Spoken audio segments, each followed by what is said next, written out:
and even those that are watching the press briefing online. Thank you for coming.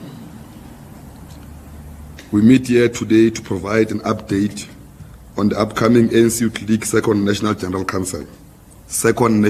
Council, to launch our discussion documents and to reflect on critical issues that confront young people and the nation at large. The NGC is not a ceremonial event. It is an historic gathering of young people across our structures where we'll debate, reflect, and take bold resolutions. It will make the renewal and repositioning of the Youth League as an uncompromising voice of young people in South Africa and the world in general. The discussion documents we are launching today are designed to provoke thoughts and inspire solutions on the economy, on education, on social transformation, and on the fight for a truly equal society, on immigration and border management. The Youth League believes in the principle of solidarity with the oppressed across the world. However, this solidarity cannot come at the expense of the stability of South Africa. We are clear, only documented immigrants must be permitted in South Africa. Uncontrolled and illegal migration places an unsustainable burden on our communities, on the health system, on education, and most importantly, on the labor market where young South Africans are already struggling to find work. We therefore call on the Department of Home Affairs to pull up their socks. The department must fix inefficiencies and stop corruption in issuing of documents, and act firmly against those who undermine immigration laws. We also call for the strengthening of borders with modern systems and technologies to protect the sovereignty of our country. On food safety and regulation of spaza shops. Our communities across South Africa, especially townships and informal settlements, are facing serious risks due to unregulated spaza shops, and many of those outlets are selling expired, substandard, and sometimes dangerous goods to our people. The ANCYL calls for an urgent enforcement of food safety standards and the strict regulation of spaza shops, ensuring that every operator complies with South African laws. Food security and health of our people cannot be compromised in the name of profit. According to South African law, foreign nationals would only be hired for scarce skills. We therefore call for spaza shops, supermarkets, hardware stores should be owned and managed by only South Africans. On youth unemployment and economic participation. The youth unemployment remains the single most urgent crisis in our country. Over 60% of young people are unemployed, with a ticking bomb if it's left unaddressed. We cannot continue to operate in an economy that is extra active, where South African export raw minerals only and only import finished products at a higher price. The ANCYL has been proposing a beneficiation of 70% of our raw materials, as well as the reindustrialization of strategic mineral resources. We further call for export quotas that protect local industries and ensure that South African markets are not flooded with cheap imported product that destroys jobs.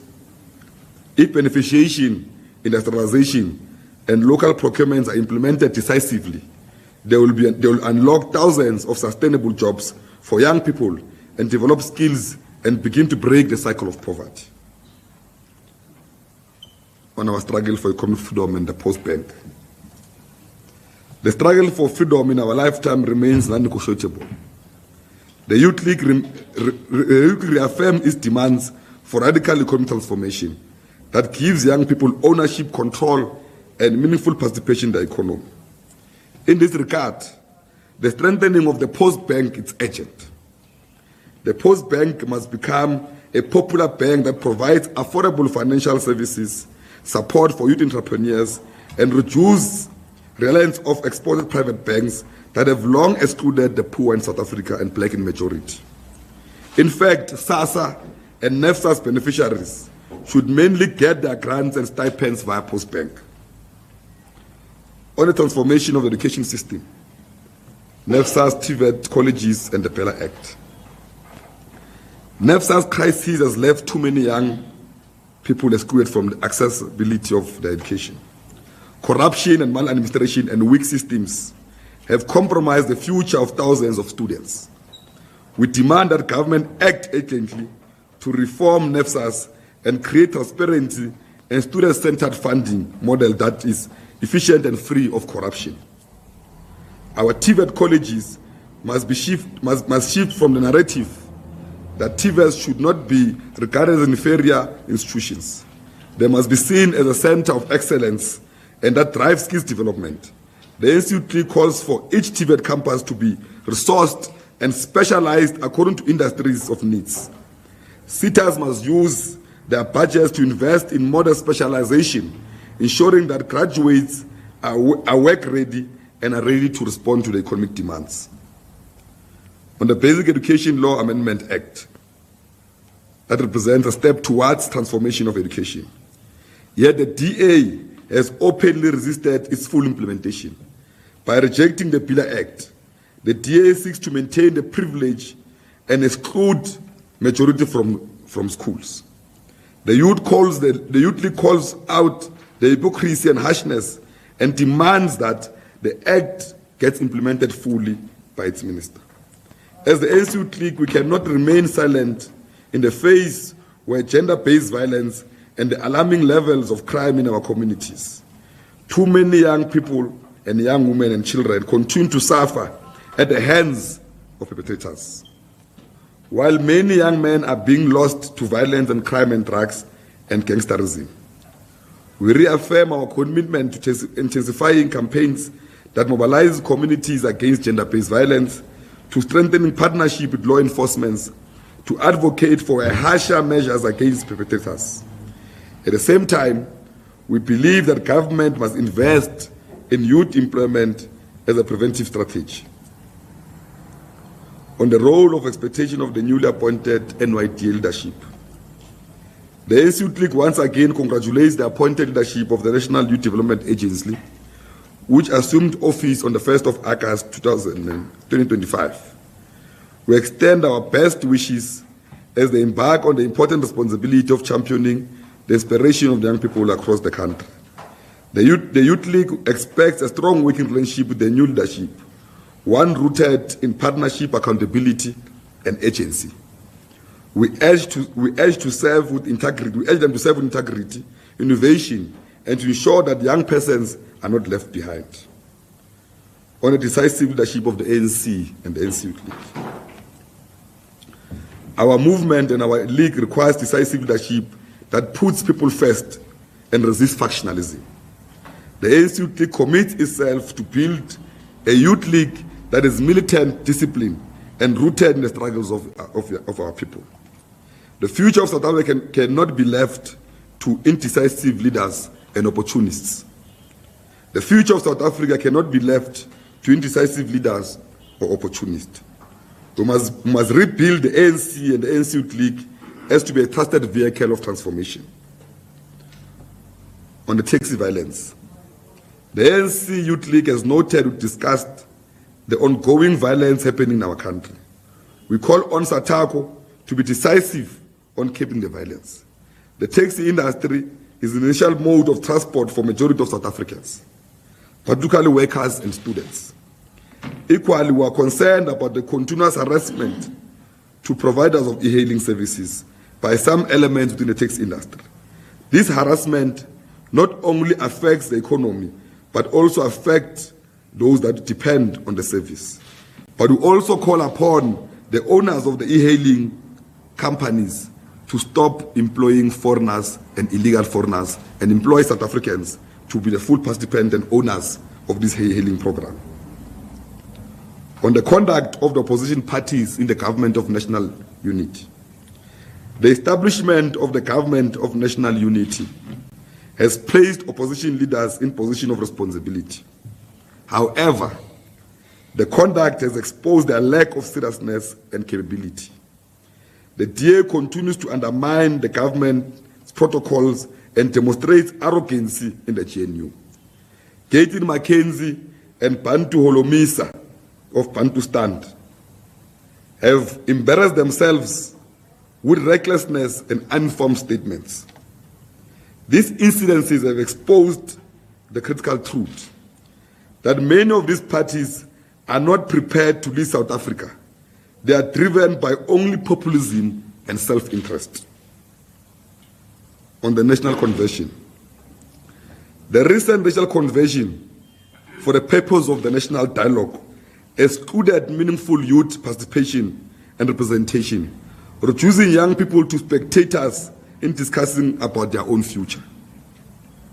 We state firmly, this cannot happen again.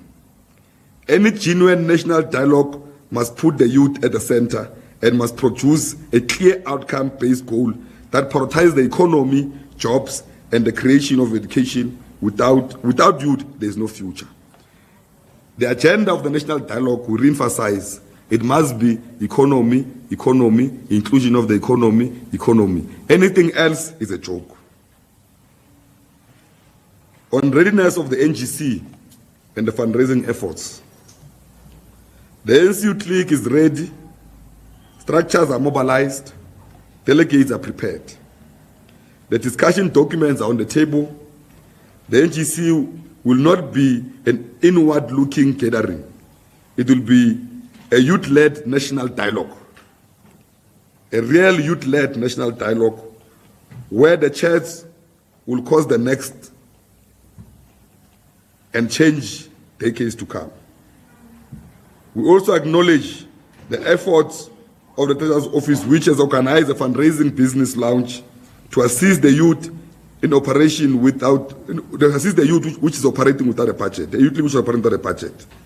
This is bound to an innovative step in proving that once again, that young people can be resourceful and solution-driven. If I get into that,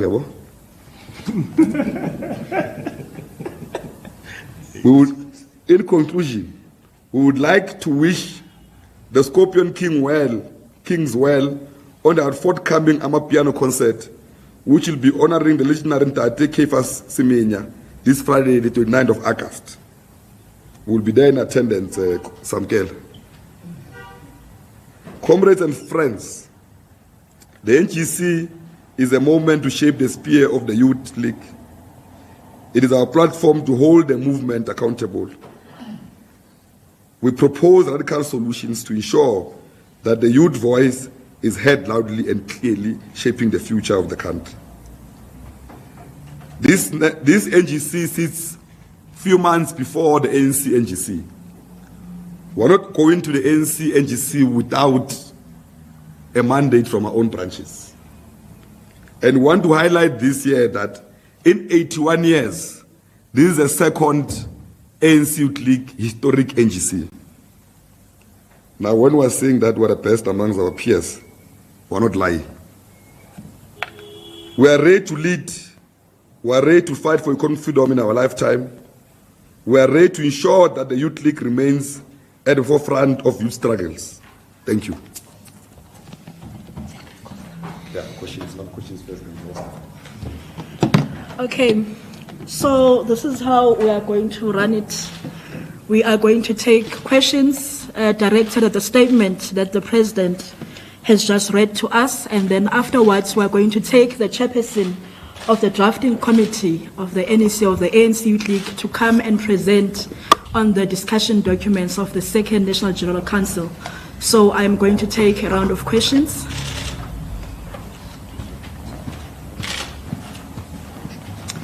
I do note your hand, sir.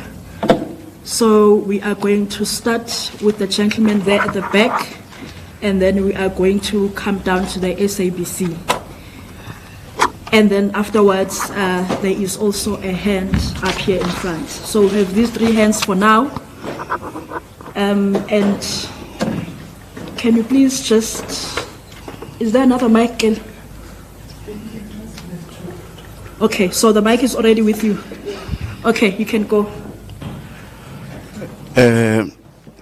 Somlom, President, leadership of the Youth League and the room, Ngicela nivumele ndinibulise.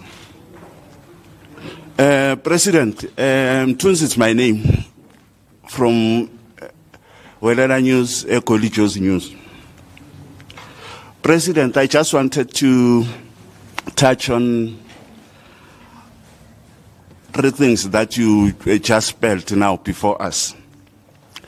President, when it comes to issue of spaza shop, as you just mentioned, what needs to happen, there's a case that I'm investigating in Dobsonville,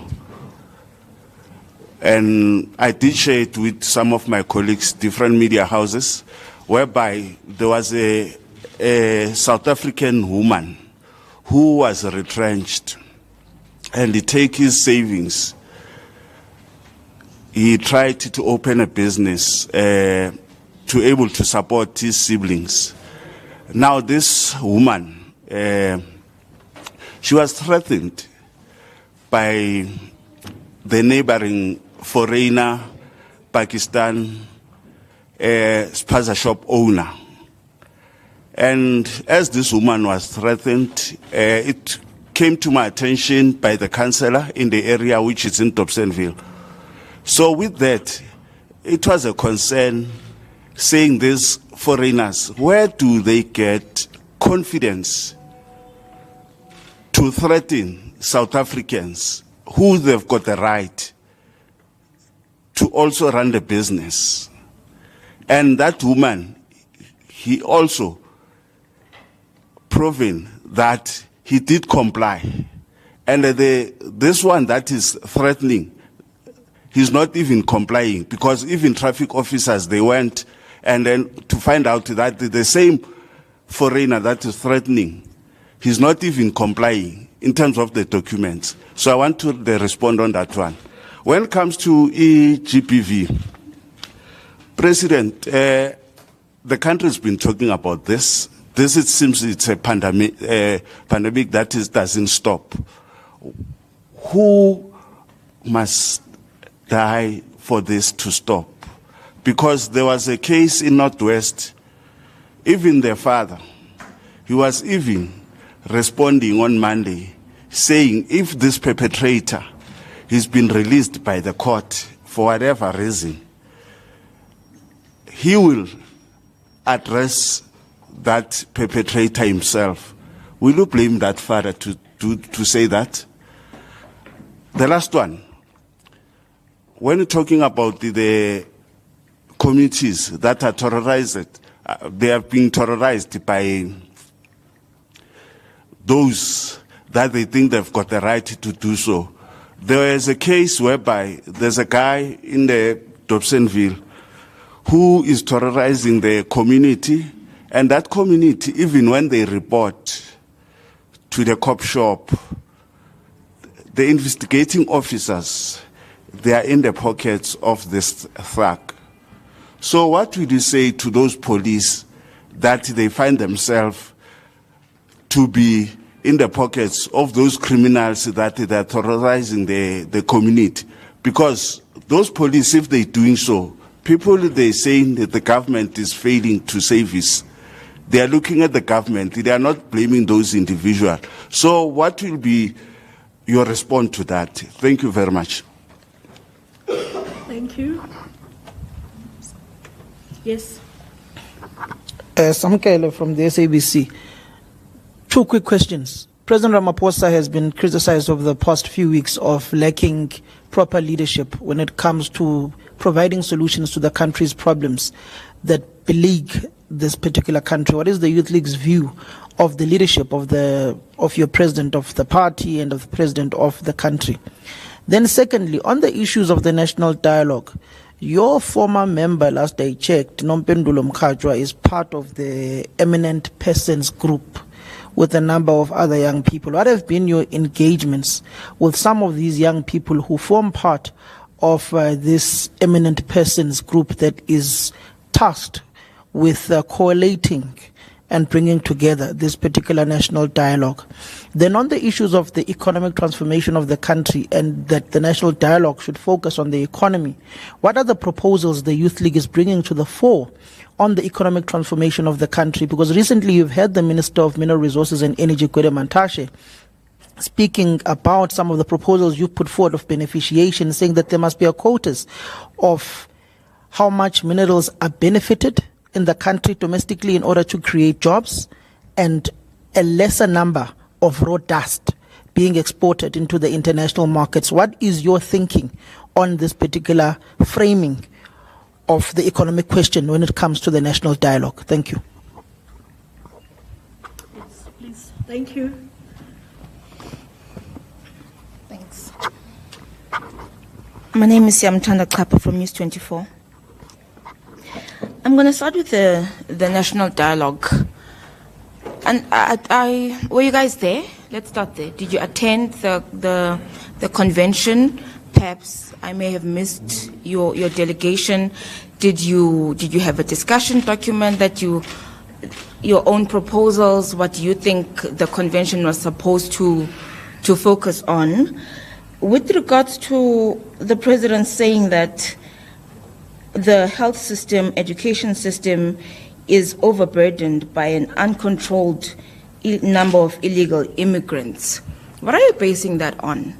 Because I think the facts are that the health system and education system has various issues, including shortage of medication with health and shortage of staff. What exactly are you basing this on? And are you not bordering on being xenophobic in your comments? And also, you're saying that Leon Schreiber must pull up his socks.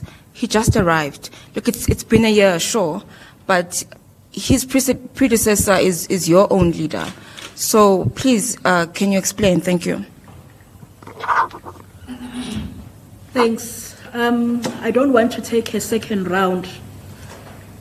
So can I take any other hand that's there? Because remember that we still have to get the presentation on the discussion documents, and we will open another set of questions if they are based on the presentation we have received.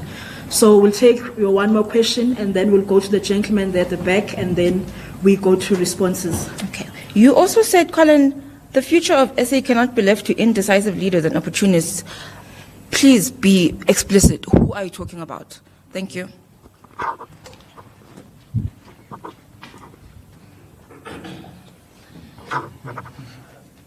Oh, thank you. This is Jing Wama from Germiston News, newspaper in East Rand, Ekurhuleni. So we have quite a lot of issues on our side of the world. You're leading in coalition with the EFF Action SA in Ekurhuleni, we know that for sure. And there's an issue of illegal occupations of housing, hijacking buildings in Ekurhuleni, such as Germiston. And recently, I think you saw on the news the breaking news about Faro Park, where people were evicted and put outside because they stay there without paying municipality services. So as the Youth League, and of course, your government is in power in Ekurhuleni with the mayor of Ekurhuleni, of course, he is from the ANC. Do you have a plan in terms of illegal occupations of buildings in Ekurhuleni? If you have information, you can give it to us. And next as well, is the ANC Youth League ready to lead the country? Because there have been a lot of speculations that some of your leaders are tired and they are old. Are you guys ready? Yabo.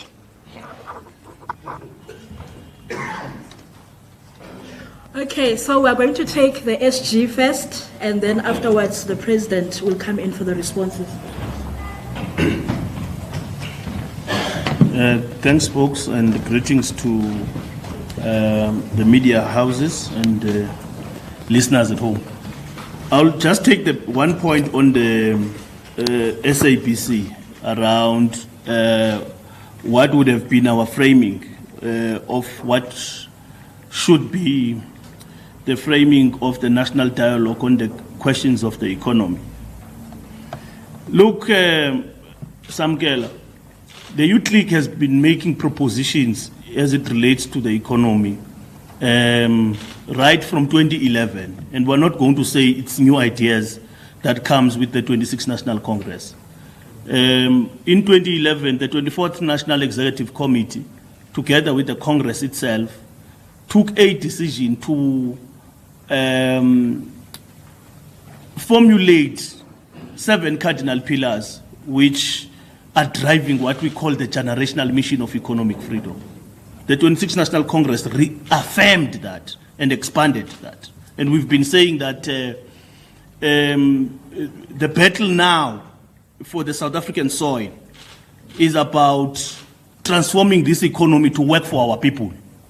And we've been very clear making proposition that we must industrialize our critical minerals in order to create industrial capacity or industrial development in South Africa, create economic opportunities and jobs. And that's what we're saying in the National Convention. We're saying we're not going to accept anything that is dragging us to other things that are not talking about transforming this country's economy, including ensuring acceleration of land reform. And that's what we're proposing in the national dialogue. Any national dialogue that does not resolve the land question and the economy is a mere waste of time. Because our historic struggle as Africans and the black people in this country is a struggle against the dispossessions of land and the economy. But participation of our black people who constitute the majority of this country are living in squalor conditions in the informal settlements and in rural areas, in underdeveloped rural areas. And that's why we're saying we're not prepared as the Youth League to listen to anything that does not talk to this question about beneficiating our minerals, industrializing, creating economic opportunities and jobs. That's what we are proposing in the national dialogue. Anything that does not have that, we're not prepared to listen to that. But we're also saying this national dialogue must be civil society-led. You know, political formations, church formations, labor, our civil society organizations, they must be the ones that speak on behalf of the communities, because we as political formations, together with churches, together with labor, we are representing, the pain and the heart, the aspirations of the South African people. So it must be us who are leading this national dialogue. Thank you.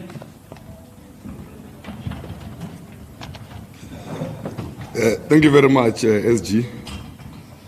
I think let's first agree that national convention was a tea party of friends. The president was misled, invited to a tea party of friends who meet each other over tea and consolidate each other into a delegation. What informs that? Civil organizations that have got constituencies were not there. Political youth organizations that have got constituencies were not there. Political parties, because how do we test that we've got support? We test you through what you supported for.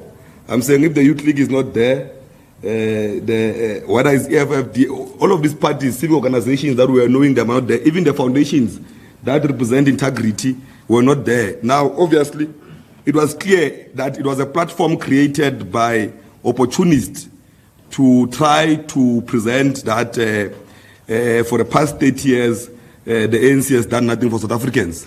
It was a right-winger platform, anti-democracy, set up, programmed by people who are obsessed about taking the progressive out of power. That's how we've classified that thing. That's why we're saying that it must be corrected.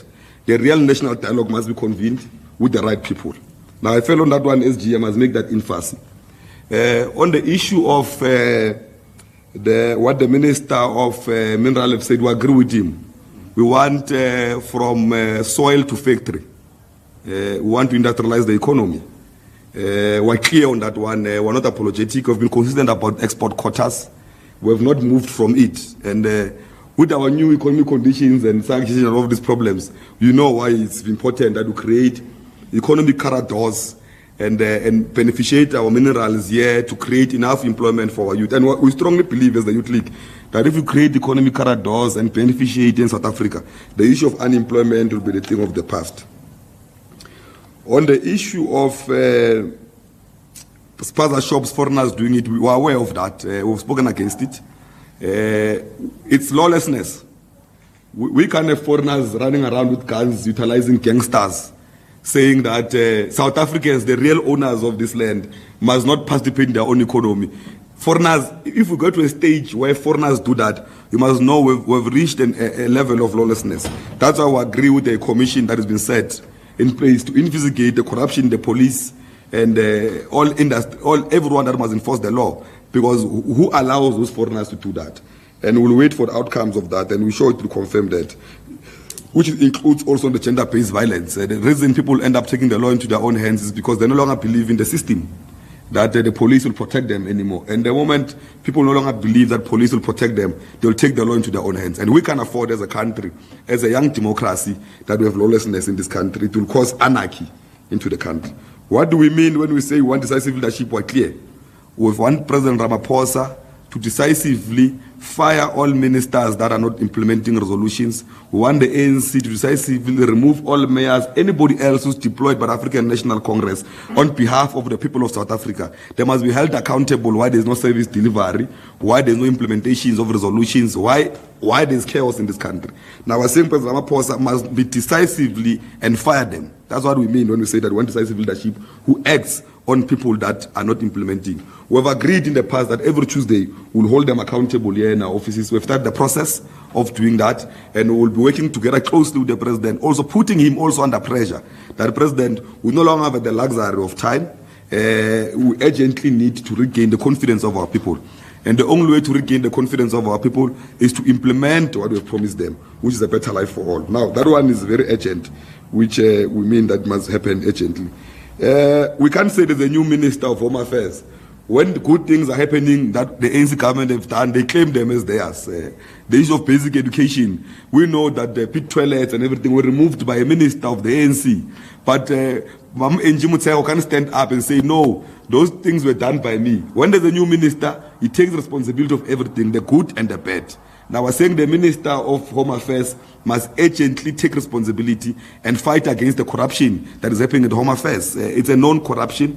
I wonder what is happening at Jimmy State Home Affairs now that there's bent down. I'm sure the corruption is now at steroids, because now there's no longer systems. People are given IDs behind the booths outside parking lots. Now I can imagine if corruption happens in buildings, what will happen in parking lots? It's even worse. I'm sure there are new Nigerians now who are South Africans since the burning of Jimmy State. Now that corruption must be resolved urgently. We can allow that corruption to happen, including the hijacking of buildings. We can accept that towns like Bosberg, Germiston, Johannesburg, foreigners just hijack buildings and nothing happens. Now we're saying that the law must be enforced. In the middle of all of these problems we're faced with, on top of all the problems we're faced with youth unemployment and the disaster we're faced with, on the center of our main problems is the lack of law enforcement. Now, when the law can be enforced, some of the issues can be resolved and we'll be able to answer them. On the issue of the research, whether the health system or the education system of illegal foreigners are heavy on them, it's evident.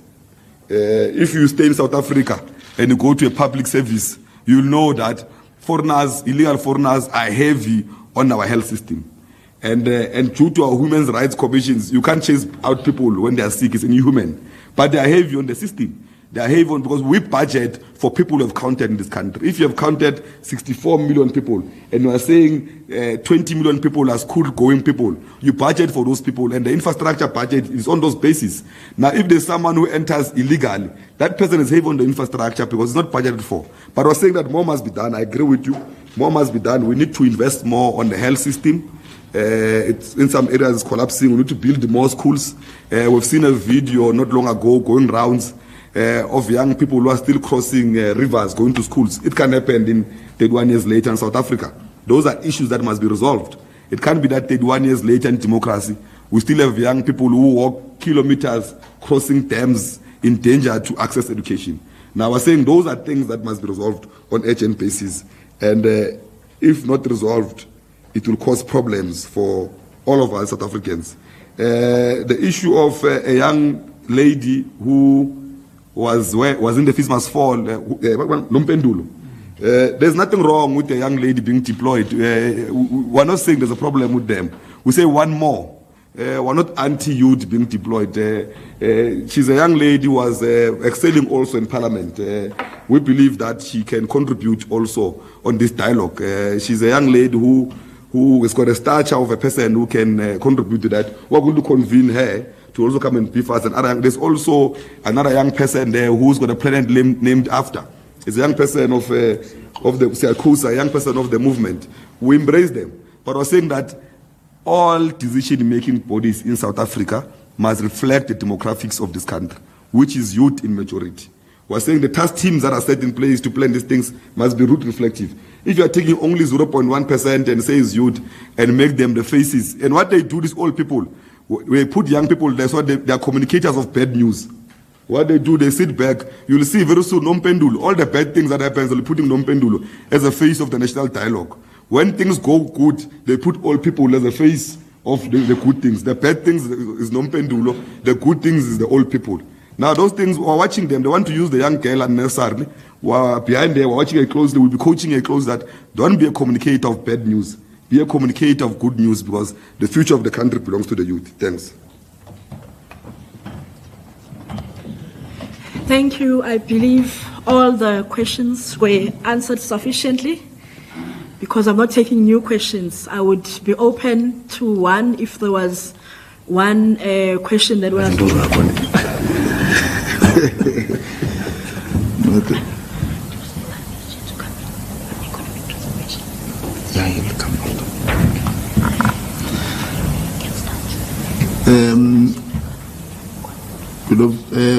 Good day, President, the officials, and good day to the members of the media in South Africa. I'm tasked with a difficult yet simple responsibility, and that is outlining the clear summary of what we will be dealing with in the next coming weeks. We've tried to summarize some of the work that we will be doing, and we will not be going to the NGC just to go there and clap hands and sing.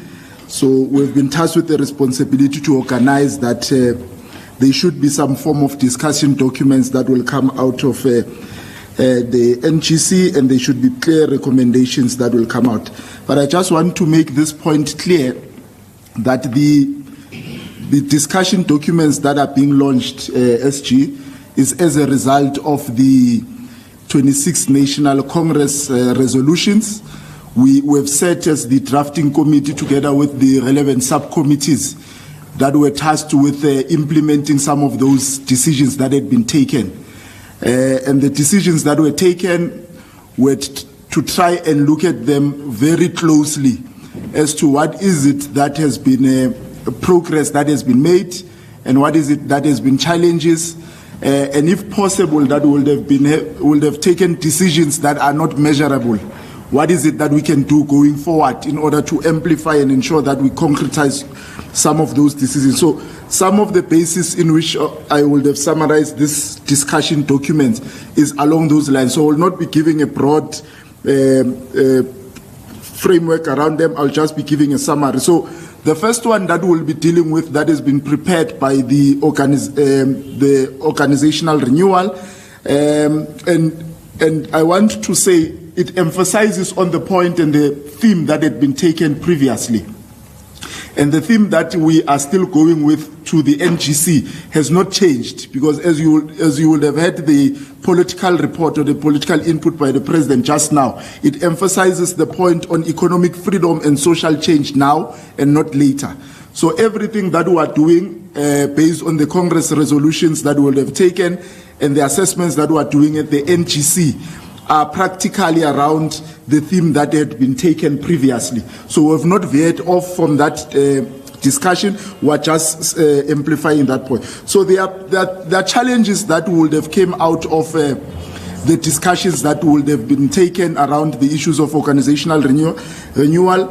And part amongst those challenges are the danger of social distance, isolation of the party from the masses, the danger of the state bureaucratization and the demobilization of the masses, the danger of corruption, the danger of institutional factionalism, ill discipline and disunity, fueled and inspired by battles over state control of the state power and resources, and the danger of using state institutions to settle inner party differences, the danger of neglecting the cadre policy, the danger of the lack of capacity and capability to implement policies to rapidly improve the standard of living of the masses. And those two important points, if you can, they would have also came out of the President's view when he spoke here, and that the standard of living of South Africans has not been improving.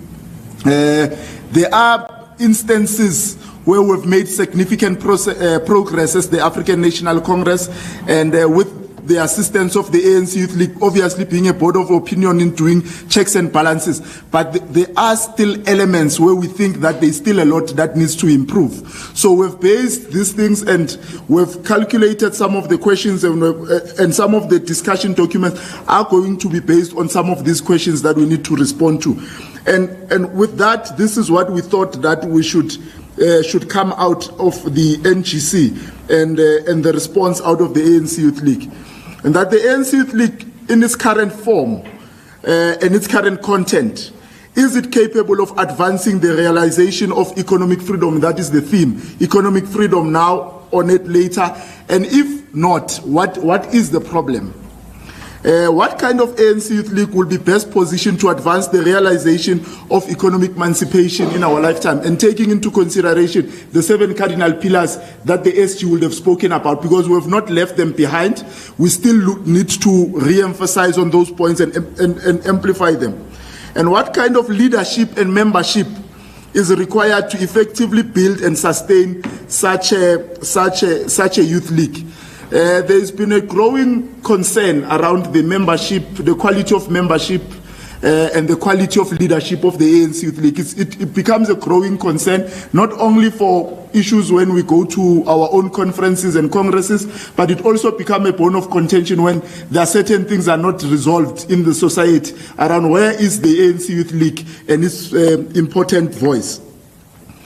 How should the organization be structured, and how should it function to carry out this mission successfully? So we are going to be looking into this issue around how is the organization structured, what is its functionality, and its functions are able to assist us as a movement at grassroots level, from the branch, from the zone, from the region up until national, because as we all know, some of the decisions that are taken by the National Congress become implemented by branches, regions and provinces.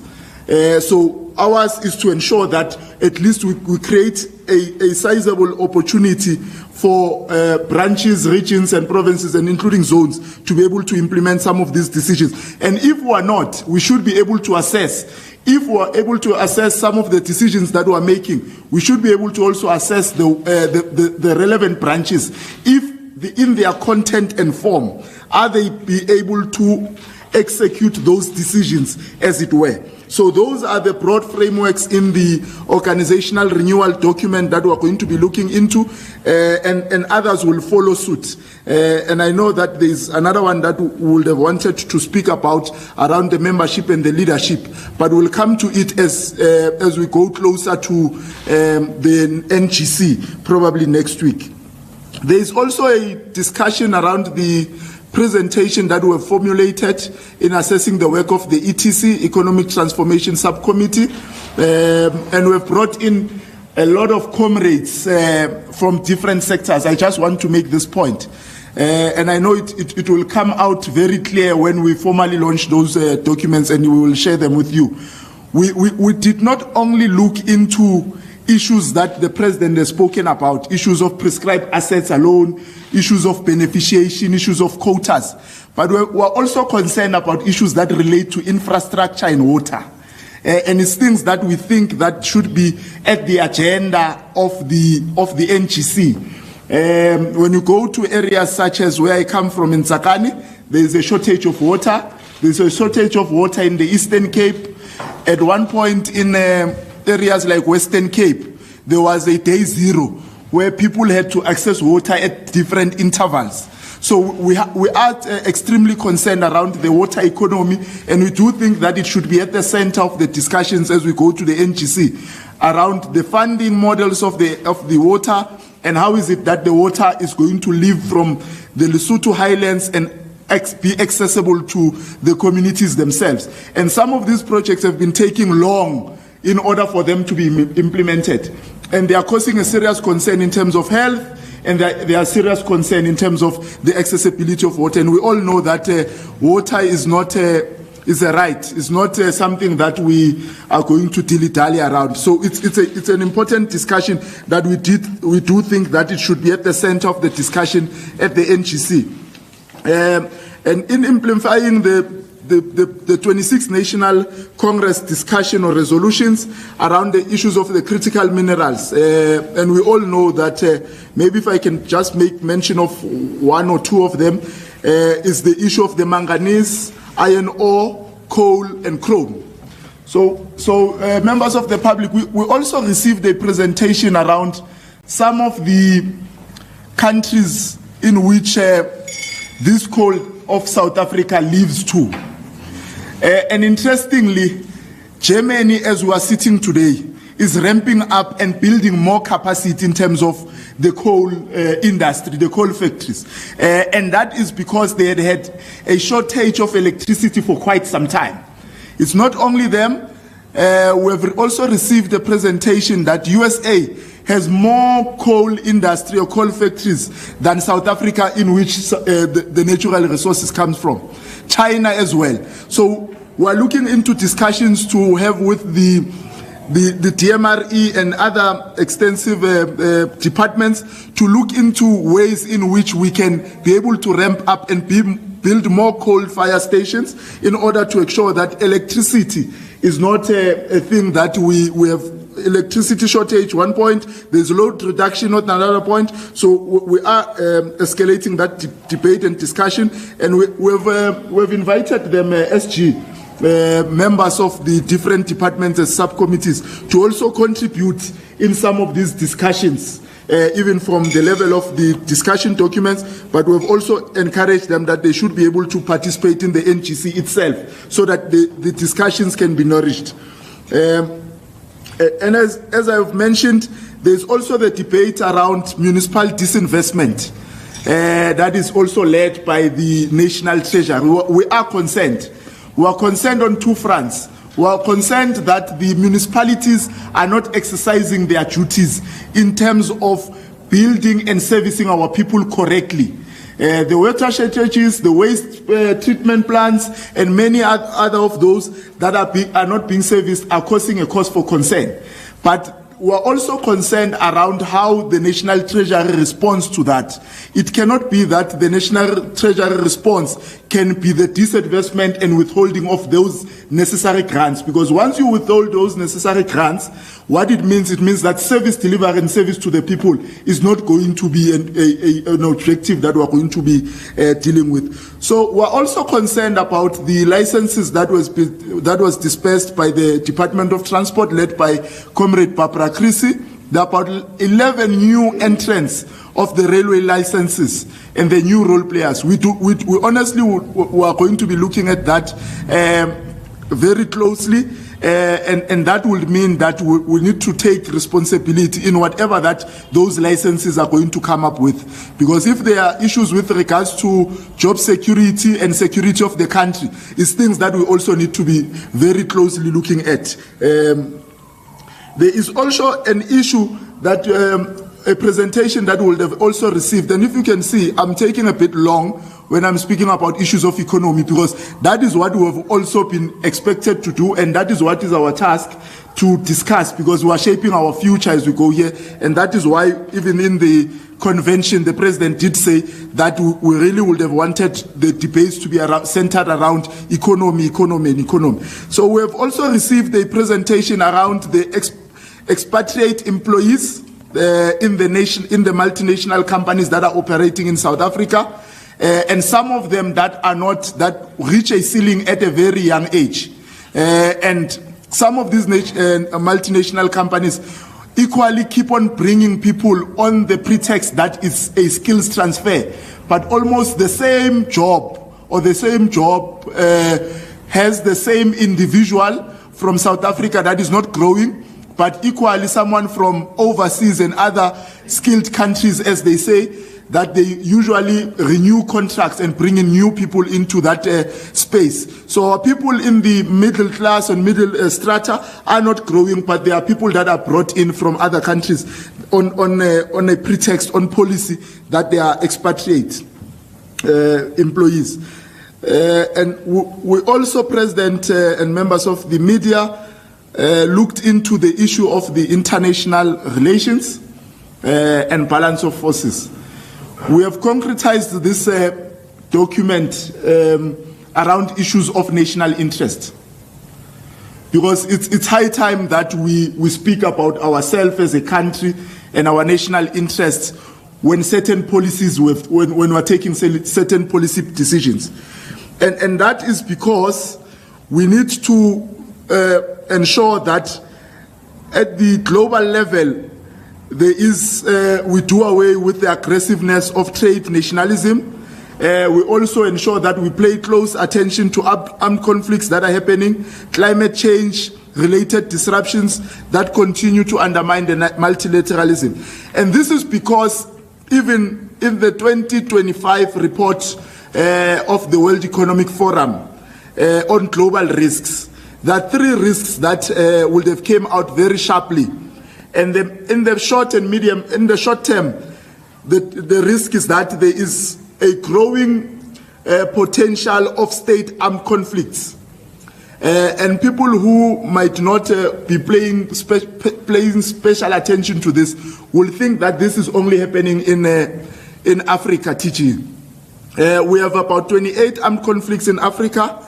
Followed by that, we have armed conflicts that are also happening in North America, Europe, and South America.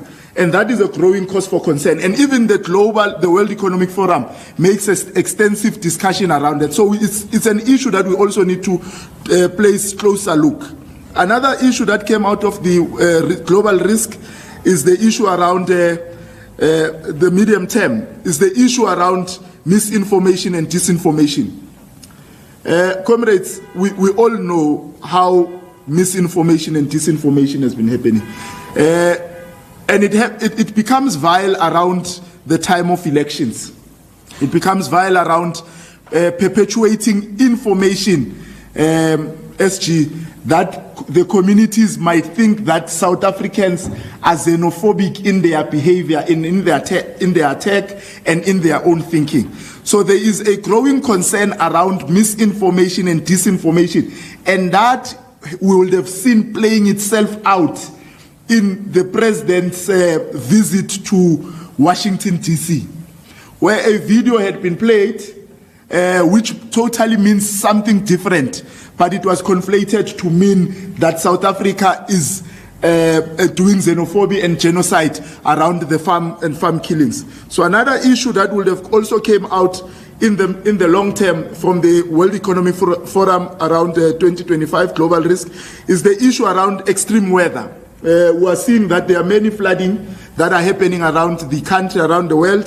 The environmental degradation, the planting of trees needs to be escalated so that we can assist those areas that are in the slope space that are affected by these flood systems. There's also issues that with regards to climate change, and there are also issues that pertain to the natural resources shortages. And in this, we do think that these are debates that we should be able to scale up. Another point or another discussion document that will be presented at the NGC is that of the education, health and wellness. We are too concerned, SG President and the TG, around the implementation of the NHI. The GNU has afforded an opportunity for us to also be at the helm with that analysis that it's a strategic setback, but it does not mean that the Department of Health, equally with National Treasury, they must not take decisive responsibility and fund the pilot projects of NHI. So at the center of the debate and discussions that we're going to be looking in and bringing doctors, and the health subcommittee is also led by a doctor in profession, who will also be giving us an analysis around what is it that is hampering on the implementation on the NHI. And we do think that in the discussions that are happening around the defunding of the NHI and the prioritization led by the National Treasury, NHI must be at the center of the prioritization, and the budgets must also be scaled up. We have also ensured that the debate around those that we think that are not from South Africa, they should be also in some sort of a database that is compiled around those that must benefit from the NHI and those that would have entered the country illegally. And from that, we should be able to have a concise discussion around the beneficiation of the NHI for everyone in the country. We do want to escalate the debate around the funding of education, and we do think that both education and health have been at the center to receive a serious backlash by the National Treasury in terms of funding.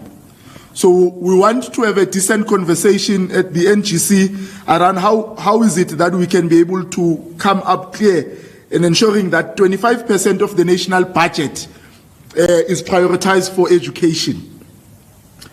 The President has spoken about this, but I just want to emphasize it that it's also in the discussion document around the disbursement of the NSFAS funds to students. We do think that Post Bank is capacitated enough now to be able to lead that space. It can't be that Post Bank is able to disperse funds for old people of SASSA and is unable to disperse funds for NSFAS beneficiaries. So we must be able to take responsibility. And interestingly, there is a new minister there. The new minister must be able to take up this discussion together with NSFAS. We do not want anything that is privatized in terms of the disbursement of NSFAS bursaries, but we do want the Post Bank to be at the center of the disbursement of the NSFAS bursary schemes. So another discussion document that has been prepared is centered around communication and the battle of ideas. And the important part that comes out of that, we have centered the message around every message depends on the integrity of the messenger. And the President has spoken about it, we have spoken about it in the discussing documents, in the resolutions, that there is no question around the policies that are taken by the ANC Youth League and the ANC itself. But there is a deeper discussion around if the people really believe the message that is being conveyed by the same organization and its leaders. So the basis in which we will be discussing the communication and the battle of ideas is centered around every message depends on the integrity of the messenger. And embedded in that, we have also used a discussion document of artificial intelligence because we are there as we speak. There's no way that we can run away from that discussion. It's at the center, it's at the forefront. Young people are doing coding, young people are doing mechanization, and we do think that AI can also be able to assist us in terms of health, the health debate as an assisting tool to detect some of the viruses and diseases at the earliest phase. So we have a resource document that speaks specifically around issues of AI. Last but not least is the issue that pertain to gender equality and social inclusion. So if you can see now, we've moved away from debating issues of gender and sex. We have not framed it in that way. We've framed it in such a manner that it must include the most broadest of society, and that is inclusive of the women, young people and the LGBTQI. And there are proposals that we are coming up with, but we're particularly happy, and South Africa must also applaud us, that the national officials, there are 3 males, 3 females, and even in the rest of the NEC, the composition of the NEC reflects that there is a gender parity in terms of our own constituting. So we are taking up this discussion, but we are not only tokenizing the debate. The rest of the officials that are sitting here, some of them employed, some of them are not employed, but we can say without fear or favor that it must not be seen as if it's a token, but the Deputy President is a Deputy Minister of Mineral Resources and Resource, and which speaks about capacity and capability, but also it speaks about inclusion in certain sectors of the economy. So that is the basis in which we are speaking about. And also, when we speak about gender equality and social inclusion, we are also speaking about the security of women, but we're also speaking about safe spaces in campuses, in the location, in townships, where everyone, women and children and people with disability, can be able to operate and be able to move freely without instances of crime and being targeted by people who have nefarious reasons. So I think those are part of the discussions. If there are other things, we will be able to bring that up. Thank you very much, President.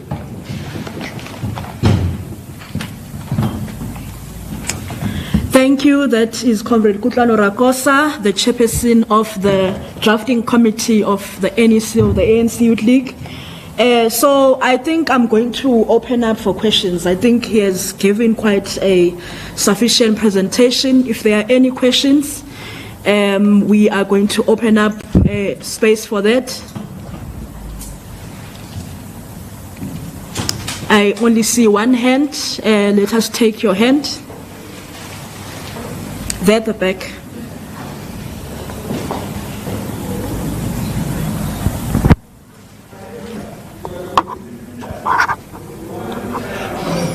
Thank you, Somlo. Kutlwano just on what he delivered before us. One thing that I just wanted to check with the leadership, he spoke about the issue of water, infrastructure, and so on. This morning, I went to cover next to Meadowlands. There was an issue of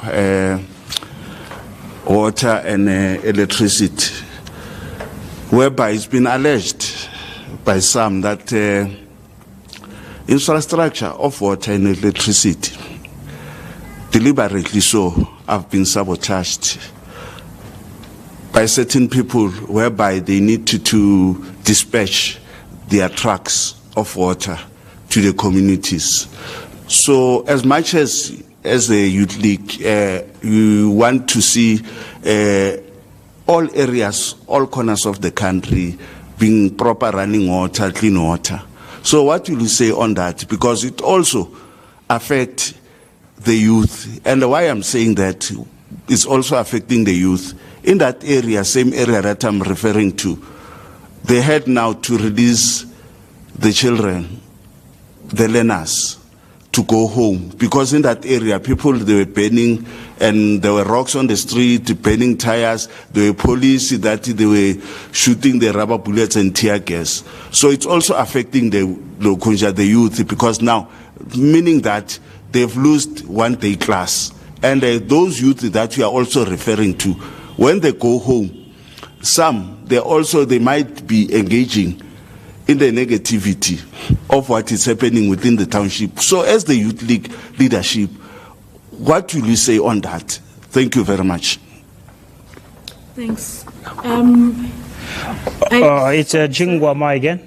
Sorry, sir. Can I please, if there are any other hands, because I had recognized one, but I'll give you amnesty, but is there any other hand? Because we want to wrap it up now. Okay. Okay. As KCC is going to be quick now. So yeah, the question is, you mentioned about bringing the ANC closer to the masses, so bringing the ANC closer to the people. Last year elections, ANC dropped, it was last year I think, last year elections, ANC dropped very, very drastically. You're now below 50%. And it's the job of the youth, as the youth of the ANC, to try to elevate those marks, to bring more people closer to the ANC. So do you guys have a practical plan of bringing hope or bringing people again closer to the ANC to trust you guys again? Because you mentioned that we want to bring the ANC closer to the masses. So do you really think people should trust you, or do you have an actions plan for that? Bring your organization closer to the people, and then why should the youth trust you? Yeah.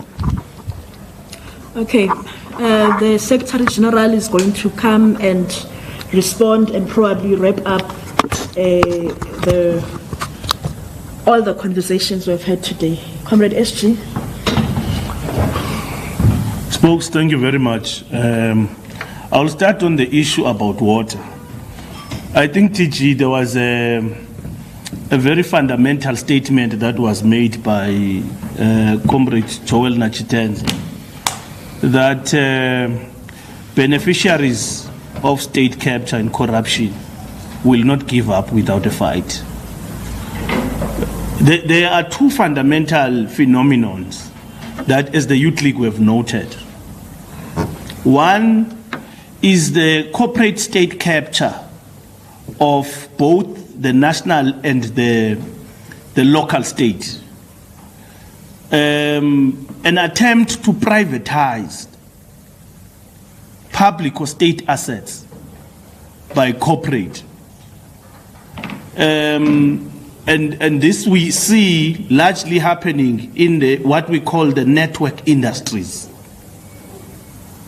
And that's why we said in the discussion document, we're watching with very serious concern the new slots that are given to private operators in our freight rail. Because it's a backdoor privatization of an already concentrated sector or an instrument of unlocking an economy. Those who are in mining, they will agree with us, and those who are in agri-sector, that if you have been given a mining permit and you are now mining, it means you will then have your stockpile, which must move either to the factory or industrial site or to the port. But you'd never have allocation from Transnet, because these two areas are already slots given to the big conglomerates, multinational conglomerates like Glencore and Kumba. And when you give private operators now the slots, who are their clients? Are their clients these new miners, these new dry bulk agri products, who are me and you, who are young people, who are new entrants into the mining space? The answer is no. It's 18 million tons of Glencore, 20 million tons of Kumba, and it's them running the rolling stock in the freight rail. And that's why we're watching it with very serious concern. Who's going to maintain that rail? What's the expansion plan of the rail sector? Who is going to ultimately benefit? Is that not going to increase the input cost of transportation in our own economy? That's the first thing. We're watching it. The second aspect is that there is a parasitic tenderpreneurs, particularly in the water sector, who are engaged in syndicates of sabotaging public infrastructure in order for them to get job cards. These are people who are panels in these local municipalities, either through transmission lines, or they are maintaining transmission lines or water pipelines. Now what they do, they operate covertly. They sabotage the public infrastructure in order for them to be given more work, in order for them to make more money. And that is why they sabotage pipeline that transports water from water treatment works, commanding reservoirs to households or factories. They sabotage it in order that now, because they are what we call essential services, like hospitals, the water must be transported by truckers. So it's another element. So these are workings of counter-revolution that we're noting, as we're saying in our discussion documents, that this element of public infrastructure has to be watched in multifaceted ways. We must not look at it in one-dimensional way. We've got to look at it in multifaceted ways. The question the Youth League has been making is that how do we lower the input cost in the economy, which includes, by the way, your cost of producing electricity and cost of transmitting it, and the cost at which it arrives to the household and industrial centers. The cost of transporting goods and services. How do we lower that? How do we lower the cost of water? Because water is an input cost in any industrial site. It's also a very high input cost in the household use. So how do we lower these productive forces in order to unlock our economy and unlock the functioning, the effective functioning of our public services or integrated infrastructure operations? So that's why we are very clear as the Youth League, as we are making these discussion documents, high in the agenda. As we were saying, as the President was saying here, is that in the national dialogue, we are now going to take over the discourse.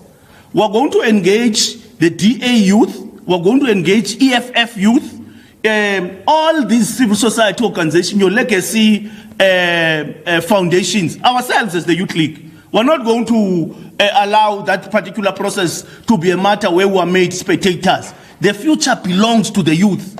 It doesn't belong to people who are 70 and above. They are not going to be there in the future. It's us who are going to be there. So we're going to converse with the EFF. We're going to converse with MK Party youth if it is there. We're going to engage DA youth and all other parties that have got the youth leagues. Of course, starting with our Progressive Youth Alliance. We are meeting the Progressive Youth Alliance on the 7th to discuss issues of national importance, because we no longer can postpone when we see that there is crisis in the country. We're going to take over as the Youth League and begin to craft the way forward. We can't allow a recrafting of the Freedom Charter to be taken over by right-wings and liberals, because that's what it is. When you are calling a national dialogue, that's what happened in Kliptown in 1955.